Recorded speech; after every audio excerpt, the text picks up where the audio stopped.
नमस्कार साथियों, CGPSC current affair के ऑनलाइन प्लेटफॉर्म में आप सबका स्वागत है। आज की वीडियो में हम बाल मनोविज्ञान की श्रृंखला को आगे विस्तार देंगे, जिसके अंतर्गत हम चर्चा करेंगे बालक का शारीरिक विकास की अवस्थाओं पर। किसके? बालक के शारीरिक विकास की अवस्थाओं पर चर्चा करेंगे। तो सबसे पहले समझते हैं मनोवैज्ञानिक। किसके अनुसार? मनोवैज्ञानिक मनोवैज्ञानिक क्रो एवं क्रो। किसने? क्रो एवं क्रो के शब्दों में। किसमें? क्रो एवं क्रो के शब्दों में मनुष्य सर्वप्रथम शारीरिक प्राणी है। ये कहते हैं कि मनुष्य क्या है? सर्वप्रथम क्या है? सर्वप्रथम एक क्या है? शारीरिक प्राणी है करके। क्या कहते हैं? शारीरिक प्राणी है करके। कौन कहते हैं? क्रो एंड क्रो के अनुसार क्या है? मनुष्य एक क्या है? शारीरिक प्राणी है। तो शारीरिक प्राणी है तो इनका क्या होगा? अलग अलग चरणों में क्या होगा? विकास होगा करके बताते हैं। ठीक है, सर्वप्रथम क्या समझे? क्रो एंड क्रो के अनुसार क्या है? मनुष्य क्या है? एक शारीरिक प्राणी है। अब तो भाई शारीरिक प्राणी है तो भाई बालक का क्या होगा? अलग अलग अवस्थाओं में क्या होगा? विकास होगा। तो इसको जानना है। तो सबसे पहले कौन सा अवस्था होगा बताइएगा? शैशव अवस्था में अलग विकास होगा। किसमें?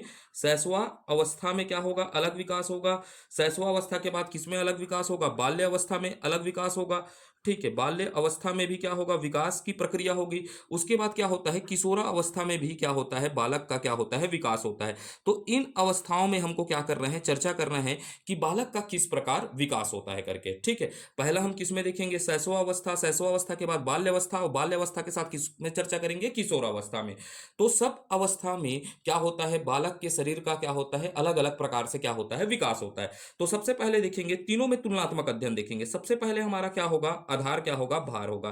तो शैशवावस्था में लड़कों का भार क्या होता है? अधिक होता है करके याद रखना है। किसमें? शैशवावस्था में लड़कों का भार क्या होता है? अधिक होता है। किसमें? शैशवावस्था में। किसमें? शैशवावस्था में लड़कों का भार। किसका? लड़कों का भार अधिक होता है। क्या होता है? अधिक होता है। इसको याद रखना है। शैशवावस्था में लड़कियों की अपेक्षा लड़कों का भार क्या होता है? अधिक होता है। शारीरिक विकास होता है तो लड़कों का भार क्या होता है? अधिक होता है। तो अब यहां पर दूसरा पॉइंट याद क्या रखना है हमको? जन्म के समय। किसके समय?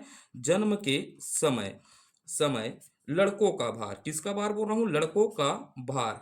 हमको ये याद रखना है पॉइंट को। जन्म के समय लड़कों का भार 7.15 पाउंड होता है। कितना पाउंड? 1.5 पाउंड होता है। अर्थात 7.15 पाउंड किसका होता है? लड़कों का भार होता है। तथा यहां हमको याद रखना है लड़की का भार। किसका? लड़की का भार 7.13 पाउंड होता है। कितना पाउंड होता है? 1.3 पाउंड भार होता है। तो जन्म के समय लड़कों का भार क्या दिख रहा है आपको? ज्यादा दिख रहा है। कितना दिख रहा है? 7.15 पाउंड दिख रहा है। और लड़कियों का भार कितना दिख रहा है? 7.13 पाउंड दिख रहा है। अर्थात क्या होगा? लड़कों का भार क्या होता है? अधिक होता है। किसके अपेक्षे? लड़कियों का अपेक्षे। या एक सर्वमान्य तरीका समझते हैं नवजात शिशु का। किसका? नवजात शिशु का। नवजात शिशु का भार। किसकी बात कर रहा हूं? नवजात शिशु का भार। भार लगभग, क्या बोल रहा हूं? लगभग शब्द लिखा हूं ना, लगभग 3 किलो होता है। जब बच्चा जन्म लेता है तो उसका भार कितना किलो होता है? 3 किलो होता है। कई किताबों में अलग अलग दिखा होगा, लेकिन सर्वमान्य अवधारणा क्या है? लगभग कितना किलो होता है? 3 किलो होता है करके याद रखना है। तो सबसे पहले शैशवावस्था में भार क्या देखे?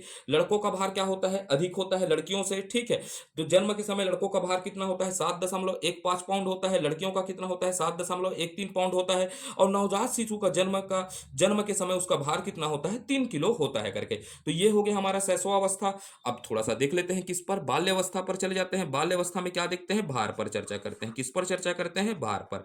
अब भाई ये भार क्या होता है? परिवर्तन होते रहता है ना। ठीक है, ये फिक्स नहीं है, एक अवधारणा है कि लगभग कितना होगा? 7.5 लड़कों में होगा और 7.3 किस में होगा? लड़कियों में होगा। ठीक है भाई, कई बच्चे क्या हो जाते हैं? इससे भी कम पैदा होते हैं और कई बच्चे इससे भी ज्यादा पैदा हो सकते हैं। ये अवस्थाएं हैं, एक सर्वमान्य अवस्था। उसके बाद अपने को समझता है बाल अवस्था में क्या देखना है? लड़कों का किसका देखना है? लड़कों और लड़कियों का तुलना करना है बाल अवस्था में। भार पर। क्या? किस पर तुलना करना है? भार पर। तो समझिएगा, बाल अवस्था में लड़के और लड़कियों का भार लगभग क्या होता है? बराबर होता है। बाल अवस्था के समय लड़के और लड़कियों का भार क्या होता है? बराबर होता है और अधिक होता है। प्रश्न पूछेगा तो किसका? लड़कियों का भार होता है। किसका भार होता है? लड़कियों का। तो लड़कियां बाल्य अवस्था में क्या हो जाती है? वजनदार हो जाती है करके हमको याद रखना है। तो इसमें क्या याद रखना है? बाल्य अवस्था में। किसमें? बाल्य अवस्था में। बाल्य अवस्था में लड़के, किसकी बात कर रहा हूं? लड़के और लड़की। लड़की का भार। भार लगभग बराबर होता है। क्या होता है? लगभग बराबर होता है, बराबर होता है। ठीक, लगभग बराबर होता है। और अधिक पूछा तो, अगर अधिक और अगर अधिक होता है, होता है तो लड़कियों का, किसका? लड़कियों का। तो इस समय याद रखना है, अगर अधिक किसका भार होगा? लड़कियों का होगा। यहाँ पर क्या होता है, बाल्यावस्था में लड़कों के तुलना में थोड़ा सा भार किसका अधिक हो जाता है? लड़कियों का। अब इसी को देख लेते हैं, किशोरावस्था में भार पर चर्चा कर लेते हैं। किस पर? किशोरावस्था में भार पर चर्चा कर लेते हैं। तो किशोरावस्था में लड़कों का भार अधिक होता है, क्योंकि इस समय लड़कों की हड्डियों की क्या होती है? अधिक मजबूत, और क्या हो जाते हैं? भारी हो जाते हैं। तो हमको क्या याद रखना है? किशोरावस्था में, किसमें? किशोरा अवस्था में लड़कों का भार भार अधिक होता है। क्या होता है? अधिक होता है, क्योंकि क्योंकि लड़कों की हड्डियां, किसकी बात कर रहा हूं? लड़कों की हड्डियों की बात कर रहा हूं। हड्डियां अधिक अधिक मजबूत मजबूत एवं क्या होती है? भारी होती है, भारी होती है। तो ये आपको क्लियर हो गया। तो ये हमको यहाँ पर क्या याद रखना है? शैशवावस्था में लड़कों का भार अधिक होता है, ठीक है। बाल्यावस्था में लड़कियों का भार क्या होता है? लड़कों की अपेक्षा क्या होता है? थोड़ा अधिक होता है। लेकिन किशोरावस्था में हमको याद रखना है, लड़कों का भार क्या हो जाता है? लड़कियों से अधिक हो जाता है। तो ये हो गया हमारे में, तीनों चीजों में क्या देख लिए हमने? भार देख लिए, ठीक है। क्या देख लिए? भार देख लिए। अब देखते हैं मस्तिष्क का। किसका देखते हैं? मस्तिष्क की स्थिति। किसकी? मस्तिष्क की स्थिति पर चर्चा करते हैं, ठीक है। तो यहां से तीनों चीजों में हम क्या देख लेंगे? मस्तिष्क की स्थिति देख लेंगे। तो जन्म के समय, याद रखिएगा, शैशवावस्था में अर्थात किसके समय? जन्म के समय की बात कर रहा हूं। जन्म के समय कि शिशु के मस्तिष्क का भार क्या होता है? शिशु के मस्तिष्क का भार, मस्तिष्क का भार कितना होता है करके याद रखना है? 350 ग्राम होता है। कितने ग्राम होता है? 350 ग्राम होता है। अर्थात शिशु के मस्तिष्क का भार कितना होगा? 350 ग्राम होगा। लेकिन आप यहां पर याद रखिएगा, 350 नहीं दिया रहेगा, तो हमको क्या लेना है? 300 ग्राम भी लेना है। कई किताबों में और कई साइडों में क्या दिया है?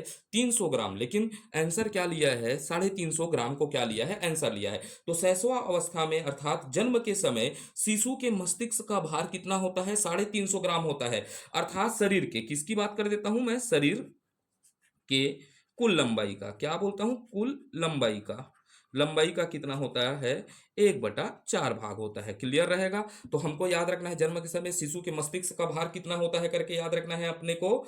350 ग्राम होता है। अब वही भार किसमें हो जाएगा? मस्तिष्क का भार देखेंगे बाल्यावस्था में, किसमें? मस्तिष्क का भार देखेंगे बाल्यावस्था में, किसमें? तो ये क्या हो जाता है? मस्तिष्क का भार, भार क्या हो जाता है? लगभग 1260 ग्राम हो जाता है। कितना? 1260 ग्राम हो जाता है। तो ये बाल्य अवस्था में जाकर शिशु के मस्तिष्क का, बालक के मस्तिष्क का भार कितना हो जाता है? 1260 ग्राम हो जाता है। कितना हो जाता है? 1260 ग्राम हो जाता है। फिर उसी को हम किशोरावस्था में देखते हैं, मस्तिष्क का भार। किसको देखते हैं? मस्तिष्क का भार। किशोरावस्था में किसको देखते हैं? मस्तिष्क का भार। ये कितना हो जाता है? ठीक है, 1260 से कितना? 1260 से लेकर 1400 ग्राम तक। कितना? 1260 से लेकर 1400 ग्राम तक। या क्या हो जाएगा? कई जगह दे रहेगा 1200 से लेकर कितना? 1400 ग्राम तक क्या हो जाता है? किशोरावस्था में बालक के मस्तिष्क का हो जाता है भार रहता है। या तो यहां पर क्या दे देगा? क्या देगा? औसत भार दे देता है। क्या दे देता है? औसत भार। तो औसत भार कितना होता है? 1350 हो जाता है। क्या होता है? 1350। तो किशोरावस्था में बालक का औसतन मस्तिष्क का भार कितना होगा? 1350।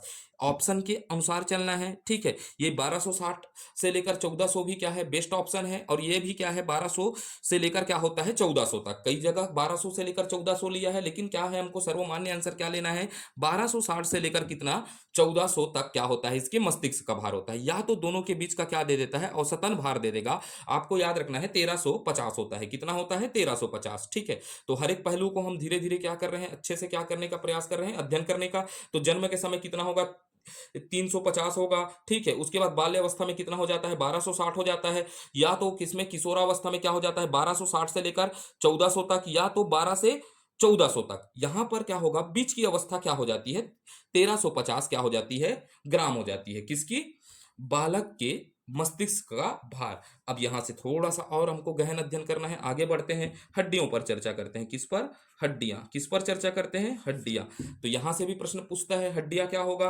तो नवजात शिशु में हड्डियों की संख्या, किसमें बोल रहा हूं? नवजात में। यहां पर से प्रश्न पूछेगा नवजात शिशु में, असार अर्थात किसमें? शैशवावस्था में। नवजात शिशु में हड्डियों की, किसकी? हड्डियों की संख्या, हमको याद रखना है कितना होता है? 270 होता है। नवजात शिशु में हड्डियों की संख्या कितना होता है? 270 होता है। तथा ये हड्डियां क्या होती है करके याद रखना है? कोमल, और साथ साथ क्या होती है? छोटी छोटी होती है। कैसे होती है? कोमल एवं छोटी छोटी होती है करके याद रखना है। तो नवजात शिशुओं में हड्डियों की संख्या कितनी हो जाएगी? 270। और ये हड्डियां कैसी होती है? कोमल एवं छोटी छोटी होती है। अब यही हड्डियां आपको कहां पूछ दिया? बाल्यावस्था में हड्डियों की संख्या पूछ दिया। किसकी? हड्डियों की संख्या। तो ये याद रखिएगा, जो ये क्या है? 270 है। ये 270 से भी बढ़ जाता है किसमें? बाल्य अवस्था में हड्डियों की संख्या क्या हो जाता है? बढ़कर 350 हो जाती है। तो यहां पर हमको क्या याद रखना है? बाल्य अवस्था में, किसमें? बाल्य अवस्था में, बाल्य अवस्था में हड्डियों की, किसकी बात कर रहा हूं? हड्डियों की संख्या, अर्थात बोन्स की संख्या पर बात कर रहा हूं। बोन की संख्या 270 से बढ़कर क्या होती है? 270 से बढ़कर 350 तक हो जाती है। कितनी हो जाती है? 350 हो जाती है। क्या हो जाती है करके क्लियर हुआ? कितनी हो जाती है? 350 हो जाती है। ठीक है, यहां पर घटेंगे करके सोचेंगे, लेकिन घटता नहीं है। बाल्य अवस्था में हड्डियों की संख्या क्या हो जाती है? 270 से बढ़कर कितनी हो जाती है? 350 हो जाती है। अब थोड़ा सा हम किस पे पहुंचते हैं? किशोरावस्था में। अब ये यहां पर हड्डियां पूछेगा, किशोरावस्था में हड्डियों की स्थिति पर चर्चा कर लेते हैं। ठीक है, तुलनात्मक अध्ययन करते चलते हैं। मैं यही चीज पढ़ा रहा हूं जो एग्जाम ओरिएंटेड है। ठीक है, मैंने हर एक किताबों के पहलुओं को देखा, 4 से 5 किताबों के पहलुओं से निकालकर किस तरह प्रश्न पूछे हैं उन पर चर्चा करना है, क्योंकि हम हॉस्टल वार्डन का एग्जाम दिला रहे हैं। सिलेबस को मानते हुए जो प्रश्न बन सकते हैं उन पर ही चर्चा करने का हमारा प्रयास रहेगा। तो अब प्रश्न पूछेगा किशोरावस्था में। तो किशोरावस्था में किसमें बोल रहा हूं? किशोरावस्था में, अवस्था में 206 हड्डियां हो जाती हैं। कितनी हड्डियां हो जाती है? 206 हड्डियां होती है। क्योंकि यहां पर क्या होती है? एक अस्थिकरण होता है। कौन सी प्रक्रिया? अस्थिकरण की प्रक्रिया के कारण क्या हो जाता है? हड्डियों की संख्या में क्या हो जाता है? कमी हो जाता है। और इस अवस्था में सभी हड्डियां पूर्णतः क्या हो जाती है? विकसित अवस्था में पहुंच जाती है। ठीक है, तो किशोरावस्था में सभी हड्डियां, क्या बोल रहा हूं? सभी हड्डियां, अर्थात बोन्स की बात कर रहा हूं, हड्डियां। ठीक है, हड्डियां, सॉरी बोन्स बोल रहा हूं, हड्डियां का पूर्ण, क्या बोल रहा हूं? पूर्णतः विकास क्या हो जाता है? विकास इस अवस्था में हो जाता है। इस अवस्था में हो जाता है। क्या हो जाता है? सभी हड्डियों का विकास इस अवस्था में हो जाता है। तो बाल्यावस्था में कितना? 270। किशोर बाल्यावस्था में शैशवावस्था में कितना? 270। बाल्यावस्था में कितना हो जाएगा? 350 हो जाएगा। किशोरावस्था में कितना हो जाता है? 206 हड्डियां हो जाती है। कितनी हड्डियां हो जाती है? 206 हड्डियां हो जाती है। तो आपके दहन में बसा, तो प्रश्न पूछेगा शैशवावस्था में हड्डियों की संख्या कितनी है? तो आप कितना बोलेंगे? 270। अब बाल्यावस्था में क्या हो जाता है? 270 से बढ़कर कितना हो जाता है? 350। और किशोरावस्था में इसकी संख्या कितनी हो जाती है? 206 हो जाती है। कितनी हो जाती है? 206 हो जाती है। तो चलते हैं आगे की ओर। अब यहां से बात करते हैं लंबाई पर, बात कर लेते हैं। किस पर बात करते हैं? लंबाई पर। यहां पर हम चर्चा करते हैं लंबाई पर। ये दिख नहीं रहा है, थोड़ा सा मेरे को वीडियो सेट करने दो पेपर को। लंबाई पर किस पर बात करता हूं? लंबाई पर। ठीक, तो ये क्या होता है? शैशवावस्था में लड़कों की लंबाई क्या होती है? अधिक होती है। पहला पॉइंट आपको क्या याद रखना है? शैशवावस्था में किसकी बात कर रहा हूं? शैशवावस्था में, अवस्था में लड़कों की, किसकी बात कर रहा हूं? लड़कों की लंबाई, किसकी बात कर रहा हूं? लड़कों की लंबाई, लंबाई अधिक होती है। अधिक होती है करके याद रखिएगा। किसकी लंबाई अधिक होती है? लड़कों की लंबाई। भाई ठीक है, लड़कियां क्या होती है? लड़कों का अपेक्षा छोटी होती है। ठीक है, तो लड़कों की लंबाई क्या होती है? अधिक होती है। ठीक है, तो अब यहां से पूछेगा जन्म के समय बालक की क्या होगी? लंबाई किसकी पूछ दिया? बालक की लंबाई जन्म के समय कितनी होती है करके। तो कितना होता है? 20.5 इंच होता है। कितना? 20.5 इंच तक होता है। अर्थात क्या होगा? सेंटीमीटर में 51.25 सेंटीमीटर या 51 सेंटीमीटर के क्या होता है? लगभग होता है। किसमें? शैशवावस्था में जब जन्म लेता है। और इसमें ही आपसे प्रश्न पूछेगा बालिका की लंबाई, जन्म के समय बालिका की लंबाई कितनी होती है करके प्रश्न पूछेगा। तो 20.3 इंच होती है। कितना? लगभग 20.3 इंच होती है। अब इसी को क्या पूछ दिया सेंटीमीटर में, तो 50.75 सेंटीमीटर क्या होता है? लगभग होता है। क्या होता है? इसकी लंबाई होता है। तो बाल्य किसमें बोल रहा हूँ, शैशवावस्था में लड़कों की लंबाई क्या होती है, अधिक होती है। क्यों अधिक होती है, तो यहाँ पर हमने बताया कि बालक की लंबाई कितना होता है, 20.5 इंच होता है, बालिका का होता है 20.3 इंच होता है। अब सेंटीमीटर में ये 51 होता है, लगभग क्या होगा 51, 2.5 को भी भूल जाएंगे तब भी चल जाएगा। और क्या होता है, बालिका का क्या होता है, 50 सेंटीमीटर के लगभग होता है। अब यहां पर देख लेते हैं किस पर हम बाल्यावस्था में चर्चा कर लेते हैं, किस पर, बाल्यावस्था में लंबाई की चर्चा कर लेते हैं। तो बाल्यावस्था में दोनों की लंबाई क्या होती है, लगभग बराबर होती है। क्या होती है, लगभग बराबर होती है। अगर अधिक तो किसकी, बालिका की, ये याद रखना है, अगर अधिक तो किसकी, बालिका की। तो यहां पर मैं फिर लिखता हूं, फिर एक बार समझाता हूं। बाल्यावस्था किसकी बात कर रहा हूं, बाल्य अवस्था में दोनों की, किसकी बात कर रहा हूं, दोनों की लंबाई, लंबाई लगभग, किसकी बात कर रहा हूं, लगभग बराबर होती है। कैसे होती है, बराबर होती है। क्लियर है, लगभग क्या होती है, बराबर होती है। अगर अधिक तो क्या बोल रहा हूं, अगर अधिक तो बालिका की होती है, किसकी, बालिका की होती है। क्लियर है, किसकी, अगर अधिक तो किसकी होगी, बालिका की होगी। ठीक है, अब यहां पर देखते हैं अगला। ठीक है, किस पर, किशोरावस्था में लंबाई की बात करते हैं, किसकी, किशोरावस्था में लंबाई की बात करते हैं। तो किशोरावस्था में लड़कों की लंबाई अधिक होती है। क्या होती है, अधिक होती है। किशोरावस्था में लड़कों की लंबाई क्या होती है, अधिक होती है। पहला पॉइंट आप यहां पर याद क्या रखेंगे, किशोरा, किसकी बात कर रहा हूं, किशोरा अवस्था में, अवस्था में लड़कों की, किसकी बात कर रहा हूं, लड़कों की लंबाई, की लंबाई, लंबाई अधिक होती है। क्या होती है, अधिक होती है। ठीक है, अधिक होती है। ठीक, ये क्लियर हुआ। किशोरावस्था में लड़कों की लंबाई क्या होती है, अधिक होती है। और लड़कियों की लंबाई कब तक बढ़ती है, 16 वर्ष तक बढ़ती है। लेकिन लड़कों की लंबाई क्या होती है, 18 वर्ष के बाद भी बढ़ती है। ये पॉइंट को याद रखना है आपको। तो यहां पर क्या याद रखना है, लड़कों की, किसकी बात कर रहा हूं, लड़कों की, लड़कियों की, किसके पहला लिख देता हूं, लड़कियों की। ठीक है, लड़कों को बाद में लिखूंगा, लड़कियों को, या तो बुरा मान जाते हैं लड़कियां। ठीक है, लड़कियों की लंबाई, रिसाज ही नहीं तो लड़की मतलब नहीं लिखूं तो, नारी सशक्तिकरण का दौर है। ठीक है, लड़कियों की लंबाई कितना, 16 वर्ष तक, कितने वर्ष तक, 16 वर्ष तक बढ़ती है। क्या करती है, 16 वर्ष तक बढ़ती है। तथा यहां पर लिख देता हूं हम जैसे लोगों के लिए, लड़कों की, ठीक है, लंबाई क्या है, लड़कों की लंबाई, लंबाई क्या होती है, 18 वर्ष तक, 18 वर्ष के बाद भी बढ़ती है। ठीक है, बाद भी क्या होती है, बढ़ती है।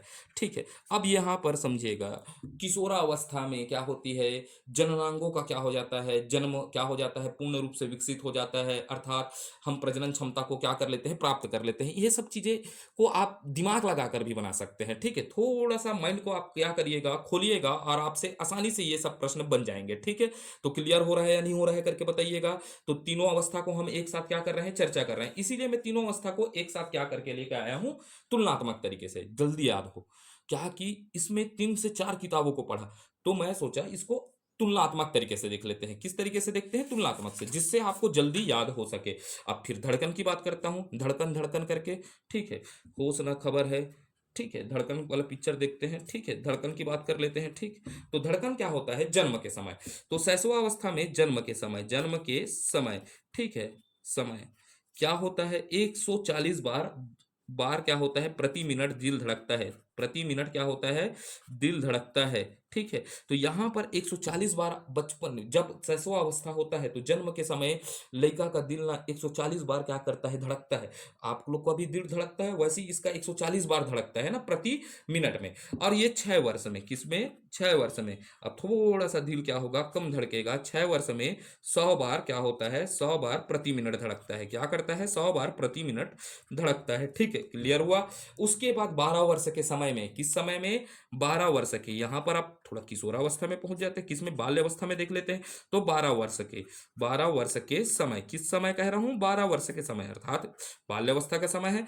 85 बार प्रति मिनट, कितने बार, 85 बार प्रति मिनट क्या होता है, धड़कता है। ठीक है, धड़कन की गति 85 मिनट प्रति बार होती है करके याद रखना है। ठीक है, उसके बाद हम किशोरावस्था में पहुंचते हैं, तो यहां धड़कन थोड़ा कम हो जाता है, धड़कन कम होता है, और किसी दूसरे के लिए धड़कना चालू कर देता है। तो इसमें धड़कन क्या की बात करता हूं, इसमें धड़कन कितना बार, 72 बार, बार प्रति मिनट, प्रति मिनट धड़कता है। क्या होता है, 72 बार प्रति मिनट क्या करता है, धड़कता है करके याद रखना है। ठीक है, तो क्लियर हो रहा है।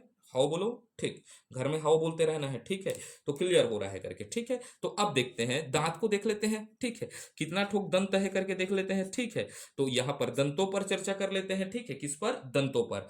तो सैसवा अवस्था में, सैसवा दांत निकलने की प्रक्रिया का आरंभ गर्भावस्था से हो जाता है। पहला पॉइंट इसको समझाता हूं, दांत निकलने की, निकलने की प्रक्रिया, दांत निकलने की प्रक्रिया का आरंभ, किसकी बात कर रहा हूं? आरंभ गर्भावस्था से होता है। कौन सी अवस्था से? गर्भावस्था से, में से हो जाता है, में हो जाता है, लिख देता हूं ना, में हो जाता है। अर्थात क्या होता है, दांत निकलने की अवस्था क्या हो जाता है, गर्भावस्था से प्रारंभ हो जाता है, क्योंकि बच्चों के मसोड़े बनना चालू हो जाते हैं, दांत नहीं निकले रहता है ना।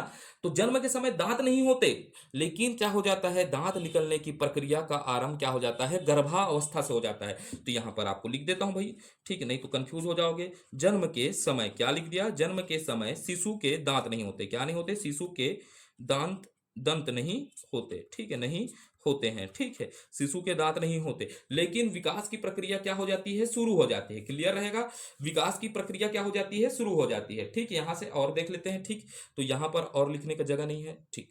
यहां पर लिख देता हूं मैं, ठीक। इसको आगे समझाऊंगा, ठीक। यहां को आगे को और बताऊंगा, ठीक है। तो ये बाल किसको, शैशवावस्था को और आगे देखेंगे, ठीक है। दांत निकलने की प्रक्रिया क्या हो जाती है, गर्भावस्था से प्रारंभ हो जाती है। जन्म के समय शिशु का क्या नहीं होता, दांत नहीं होता। अब यहां पर और बता देता हूं, फिर उसको आगे लिख दूंगा। 5 से 6 महीने में क्या होता है, दूध के दांत निकलना शुरू हो जाते हैं बच्चे के। आप समझते हैं, दूध के दांत आ जाते हैं 5 से 6 महीने में। तो 4 वर्ष तक पूरे क्या हो जाते हैं, दूध के कितने दांत निकल जाते हैं, 20 दांत आ जाते हैं, ठीक है। तो यहां पर क्या होता है, 4 से 6 महीने में दूध के दांत निकलना क्या होते हैं, शुरू होते हैं। और 4 वर्ष तक दूध के पूरे दांत अर्थात कितने, 20 दांत निकल जाते हैं। कितने दांत निकल जाते हैं, 20 ठोक। तो हम चावल चालू कर देते लड़का, है ना। इसको आगे लिखाऊंगा, चाबी नहीं, कटकटाक चाप थे पाबेतान, ठीक। यही जानना है, ठीक। अब एक और बात देखते हैं, क्या होते हैं बाल्यावस्था में दंत देखते हैं, ठीक है। तो यहां पर बाल्यावस्था में क्या होता है कि 6 वर्ष या 5 से 6 वर्ष में, किसकी बात करता हूं, 5 से 6 वर्षों में क्या होते हैं, नए दांत क्या होते हैं कि दूध के दांत गिरना शुरू हो जाते हैं। क्या हो जाते हैं, नए दांत निकलना शुरू हो जाते हैं, और किसके, दूध के दांत क्या हो जाते हैं, गिरना चालू हो जाते हैं, ठीक है। इसको आप याद कर लीजिएगा। यहां पर क्या बोल रहा हूं, 5 से 7 वर्ष में क्या हो जाते हैं, दूध के दांत क्या करना हो जाते हैं, गिरना चालू हो जाते हैं, और क्या होते हैं, नए दांत निकलना चालू हो जाते हैं। यहां पर आपको क्या याद रखना है, 12 से कितना, 13 वर्ष में, किसको, 12 से 13 वर्ष में दांतों की संख्या, किसकी, दांतों की संख्या, 12 से 13 वर्षों में दांतों की संख्या कितनी हो जाती है, 27 से 28 हो जाती है। या तो बेस्ट ऑप्शन क्या होगा, 28 होगा। लेकिन 12 से 13 वर्षों में दांतों की संख्या कितनी हो जाती है, 27 से 28 हो जाती है। अर्थात सभी स्थायी दांत निकल आते हैं। क्या होते हैं, सभी स्थायी दांत निकल आते हैं। क्या होते हैं, निकल आते हैं इस समय तक, ठीक है। बाल्यावस्था में सभी स्थायी दांत क्या होते हैं, निकल आते हैं। तो 12 से 13 वर्ष में इसकी दांतों की संख्या कितनी हो जाती है, 27 से 28 हो जाती है। कितनी हो जाती है, 27 से 28 हो जाती है, ठीक है। हमको क्या याद रखना है, 5 से 6 वर्षों में नए दांत क्या हो जाते हैं, नए दांत आने शुरू हो जाते हैं, या तो दूध के दांत क्या होने चालू हो जाते हैं, गिरना चालू हो जाते हैं। किसके, 5 से 6 वर्ष में दूध के दांत क्या हो जाते हैं, गिरना शुरू हो जाते हैं। और 12 से 13 वर्षों में 27 से 28 दांत क्या होते हैं, निकल आते हैं। क्या होते हैं, दांतों की संख्या कितनी हो जाती है, 27 से 28 हो जाते हैं। सभी कैसे होते हैं, स्थायी दांत होते हैं। अब फिर यहां पर देख लेते हैं, कहां पर, किशोरावस्था में दंत पर। किस पर चर्चा करते हैं, दंत पर। तो किशोरावस्था में बात करता हूं, किसमें, किशोरावस्था में, किशोरावस्था में के अंत में, किसमें बोल रहा हूं, किशोरावस्था के अंत तथा तथा प्रौढ़ावस्था में, किसमें, प्रौढ़ा अवस्था में, प्रौढ़ावस्था के प्रारंभ में, किशोरावस्था के अंत एवं प्रौढ़ावस्था के प्रारंभ में 4 प्रज्ञा दांत, कौन सा, 4 प्रज्ञा दंत। किसकी बात कर रहा हूं, प्रज्ञा दंत, अर्थात अकल का दाढ़ा कहते हैं ना का, अकल का दंत, इसी को अकल का दंत लिख देता हूं, फिर आप समझ पाएंगे, निकलते हैं। अब निकलते हैं तो फिर क्या हो जाता है, कुल 32 दांत हो जाता है। तो कितने दांत हो जाते हैं, 32 दांत, जिसको आपको पतंजलि के दंत मंजन से क्या करना पड़ेगा, हमेशा सफाई करना पड़ेगा। तो कितने हो जाते हैं करके याद रखना है, 32 दांत हो जाते हैं। क्लियर हुआ, ठीक। अब इसके श्रृंखला को थोड़ा सा और आगे बढ़ा देता हूं, यहां पर लिख देता हूं, शैशवावस्था में 5 से 6 माह में, 5 से 6 माह में दूध के दंत निकलना शुरू क्या होता है, शुरू हो जाता है। दूध का दांत निकलना शुरू हो जाता है। 4 से 5 महीने में क्या होता है, दूध का दांत निकलना शुरू हो जाता है। और यहां पर लिख देता हूं, 4 वर्ष तक दूध के दूध के पूरे 20 दांत निकल जाते हैं, 20 दांत निकल जाते हैं। कितने दांत निकल जाते हैं? 20 दांत निकल जाते हैं। क्लियर हो जाएगा। 4 वर्ष तक पूरे 20 दूध के कितने दांत निकल जाते हैं? 20 दांत निकल जाते हैं। अब यहाँ पर एक छोटा सा लास्ट पॉइंट देख लेते हैं, मांसपेशियां पर देख लेते हैं। क्या होता है? मांसपेशियां। ठीक है, थोड़ा सा चर्चा कर लेते हैं मांसपेशियां। ठीक है, तो बाल्य अवस्था में संपूर्ण भार क्या होता है? संपूर्ण भार कितना होता है? 23% होता है। किसका? संपूर्ण शरीर का कितना भार होता है? मांसपेशियों का संपूर्ण भार कितना होता है? मांसपेशियों का याद रखना है 23%, या इसी को मैं क्या बोल देता हूं, 1/4 भाग होता है। संपूर्ण शरीर का मांसपेशियों का भार क्या होता है? 23%। वैसे ही अपने को बाल्य अवस्था में क्या याद रखना है? संपूर्ण भार कितना हो जाएगा? लगभग 33%। लगभग की बात कर रहा हूं ना, किसकी भार? लगभग कितना होता है? 33% हो जाता है। और इसका क्या हो जाता है? संपूर्ण भार। किशोरावस्था में भार की बात करता हूं, किसकी? मांसपेशियों का। तो लगभग कितना हो जाता है? 44%। इसमें शब्द क्या लगाया हूं? लगभग। ठीक है, तो ये हो गया हमारा किसका, किसकी चर्चा कर लिए हमने? शारीरिक विकास की अवस्था। किस पे? तीनों अवस्था में, शैशवा, बाल्यावस्था और किसमें? किशोरावस्था में। ठीक है, तो आपको यह प्रयास कैसा लग रहा है? बिल्कुल आपको क्या करके बताना है? कमेंट करके बताना है। अगर वीडियो अच्छा लगता है तो आप क्या करिएगा? लाइक करिएगा। और आप चाहते हैं तो इसे क्या कर सकते हैं? शेयर कर सकते हैं। लेकिन कमेंट क्या है? बिल्कुल जरूरी है। ठीक है, तो हमने तुलनात्मक अध्ययन किया। हम इस सीरीज को पूरे एग्जाम के ओरिएंटेड पढ़ रहे हैं। ठीक, यहां पर मैं चाहता तो ये लगभग लगभग 40 पन्ने का नोट्स था। बुकों में 30 से 40 पन्ना लिखा हुआ है। इसको हम समराइज करके पढ़ रहे हैं। एग्जाम ओरिएंटेड पढ़ना है। ठीक है, हमारा तैयारी का तरीका क्या होगा? Exam oriented. जो प्रश्न पूछे गए हैं उन्हीं की प्रवृत्ति को अनुसार हम क्या करेंगे? तैयारी करेंगे। तो भारत माता की जय। धन्यवाद।